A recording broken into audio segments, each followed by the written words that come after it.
कि दूसरी कहानी जोड़ी जाती है भानगढ़ की रानी रत्नावती और एक तांत्रिक से। ऐसा कहा जाता है कि रानी रत्नावती काफ़ी ज़्यादा सुंदर थी, इसलिए गांव में भी उनके कई दीवाने थे और उन्हीं में एक था तांत्रिक, जिसका कि नाम सिंधिया था।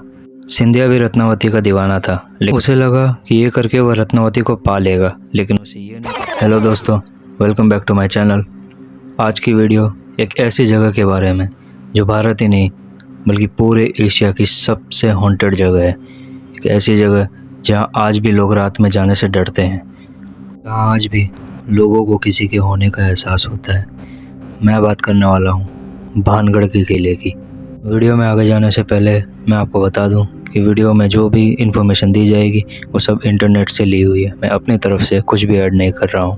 भानगढ़ एक बहुत ही खूबसूरत किला है जो 3 तरफ से पहाड़ी से घिरा हुआ है। भानगढ़ का किला साल 1573 में आमेर के राजा भगवंत दास ने बनवाया था। भानगढ़ पहले सिर्फ एक किले तक ही सीमित नहीं था, इसे पूरा शहर कंसिडर किया जाता था, क्योंकि इसमें 500 या 600 नहीं बल्कि पूरे 9000 घर हुआ करते थे। ये तो थी भानगढ़ की हिस्ट्री और उसकी पॉजिटिव साइड, लेकिन इसकी एक नेगेटिव साइड भी है।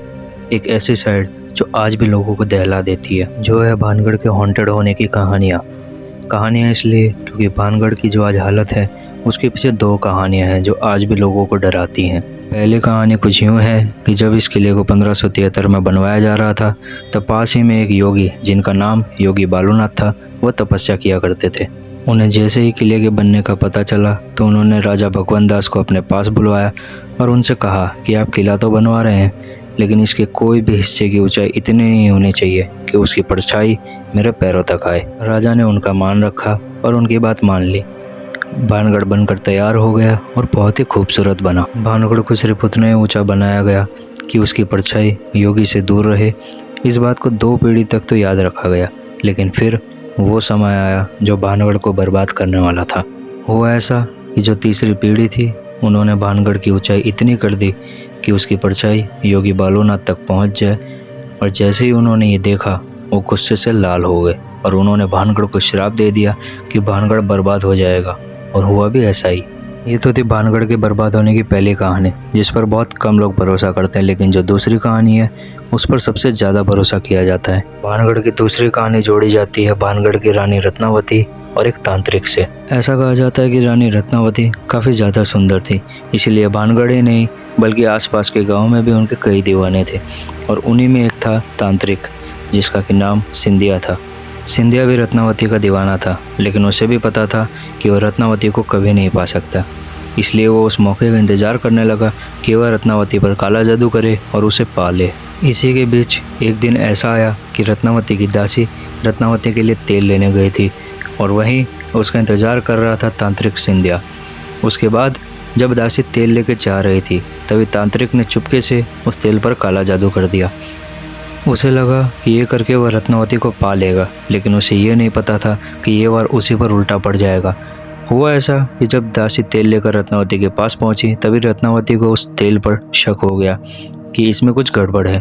उनका शक कुछ ही देर में दूर हो गया और उन्हें पता चल गया कि इस तेल पर काला जादू किया गया है, और ये पता चलते ही उन्होंने उस तेल की बोतल को बाहर फेंक दिया, और जैसे वो बोतल नीचे जाकर गिरी, वो एक पत्थर से टकराई और सारा तेल उस पत्थर पर बिखर गया। और जैसे ही वह तेल पत्थर पर बिखरा, कुछ ही देर में वो पत्थर हवा में उड़कर सीधा जाकर तांत्रिक के ऊपर गिर गया। मैंने आपको बताया था कि तांत्रिक ने उस तेल पर काला जादू किया था। वो जादू कुछ यूँ था कि जो भी उस तेल को लगाएगा वो अपने आप तांत्रिक के पास चला आएगा।